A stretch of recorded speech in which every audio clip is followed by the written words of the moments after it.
Hey, Bruce Taylor, the Frugal Tech. Welcome to Coffee Break. Thanks so much for joining me. If you like my videos, hit that subscribe button. We're trying to increase the number of subscribers to the channel, so no set on that. So I got a comment the other day regarding the video I did about getting my 2018 Mac Mini, and it's from Galan, I believe that's how it's pronounced. If I messed up your name, I'm sorry. Who writes, "Hey, funny Bruce, how much you seem to have a love-hate relationship with Apple.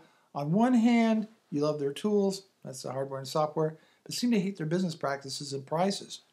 I would never call you a sheep because you do your homework and can criticize Apple." That's part one.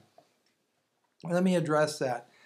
I've been an Apple user since 2000, and I've owned a number of different kind of machines. Mac Pros, the Power Mac. I think my first one was the Power Mac G4. I've had Mac Pros, MacBook Pros, one iMac, and two Mac Minis, and over the last going on 20 years. So I know my way around Macs pretty well. That being said, I do love some of their hardware very much. I think it's elegant. I like it. I can afford to buy it, so I do. But I could get by just fine on Windows machines. Did before. I do most of my work, actual work that pays the bills, on a PC. But I use the Macs more for creative stuff like making these videos and so forth because of Final Cut Pro 10 chiefly. But I also enjoy using a Mac. They're just a pleasure to use, and it's something that I enjoy having around. So if you can afford it and you like it, why not? I'm not spending anybody else's money on this stuff, right? You're not paying for it. I am. And it's always good to have competition in the marketplace. I'd be sad if there was nothing else but just Windows-based PCs, or even Linux and Windows-based PCs. It's good to have somebody else in the marketplace. That means somebody's got to be going out and buying this stuff. I could go through the normal stuff, how they've got great resale value, how I tell you, I've got a 2010 laptop that's still going strong. Now, I can't run Mojave, but I think it's running High Sierra. I think that's the end of the line for it. And it's still going strong. It's an 8-year-old, going on a 9-year-old laptop. So I think that speaks volumes to the longevity of some of their hardware. I like the design. I like the feel. I like using a Mac. I enjoy using a Mac. But I could get by just fine as far as professionally without a Mac. So hopefully that answers that question. As far as criticizing their business practices, my big thing is they have reduced the role of a Mac in the marketplace in favor of iOS devices, the iPhone, iOS. And I get that because they make a lot of their profit off of this stuff. But that chicken is coming home to roost. You can see their stock price is going down. They're cutting orders on these phones simply because Apple is going above and beyond the typical Apple tax, the Apple premium, and pushing that price as hard as they can. And they're finding out that, guess what, we're starting to get some pushback. We're not selling the number of units we thought we're going to be because we maybe went a little crazy on the price.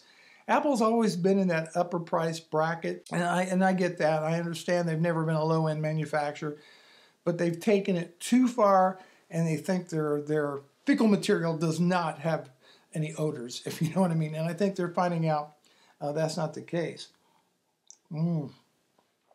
Also, Tim Cook, he was the chief operating officer under Steve Jobs, whose basic job was, to put it simply, keep the trains running on time. He is not so good at that anymore. Let's take a look at the delays in the product launches, and take a look at how long it's taken to refresh the Mac Pro. Look how long it's taken to refresh the Mac Mini. This is a guy who's supposed to make sure everything, gets out on time and gets the products launched, and they just keep running behind, and I don't think he's doing that great of a job anymore. Okay, so the business practices is taking and depreciating the Mac in favor of iOS. I just think that they need to keep that focus on the Mac. That's what took them to the dance, and probably will again in the future. Who knows? There's other business practices that they have, but I'm not going to discuss those here that I don't care for. Now, your second part of your question is, I'm wondering if Premiere Pro is so much worse that it justifies getting a Mac. I plan to start video editing this year, and I'm kind of wondering, Premiere versus Final Cut Pro 10. questions right now. For someone who has no experience with either, which one would be the best, more intuitive software? So to answer that question, let me put it this way. When I started my YouTube channel, I had no idea what video editing was. I have no preconceived notions, and just I used iMovie HD, I think is what it was called, to make very simple videos. So when it came time to really get more serious about this, yeah, Premiere Pro was out there, and I downloaded it and I used it for a while. But I also tried Final Cut, and Final Cut Pro 10 just made more sense to me. It was more intuitive. I didn't have a lot of background in video editing, so a lot of the terminology, bins, what's that? Layers, okay, what do those do? Curves, all this sort of stuff. It was alien to me. When you look side by side, I think if you take somebody who has no experience in video editing and put them with somebody who does, you're gonna see the ones who do, as familiar with all the timelines and bins and all that, be more at home in Premiere, and somebody that's not really been exposed to video editing probably be more comfortable in Final Cut Pro 10. I'm just a guy who creates YouTube videos out of a bedroom that's been converted to a home office. So I'm not making Hollywood blockbusters or that kind of thing. I'm just doing my thing day in and day out, and I make YouTube videos, and I find that Final Cut Pro 10 just made more sense to me. It's really just as powerful as Premiere. And also, just to get Premiere by itself, you're looking at $21 a month to rent it. So that's what, $250 a year.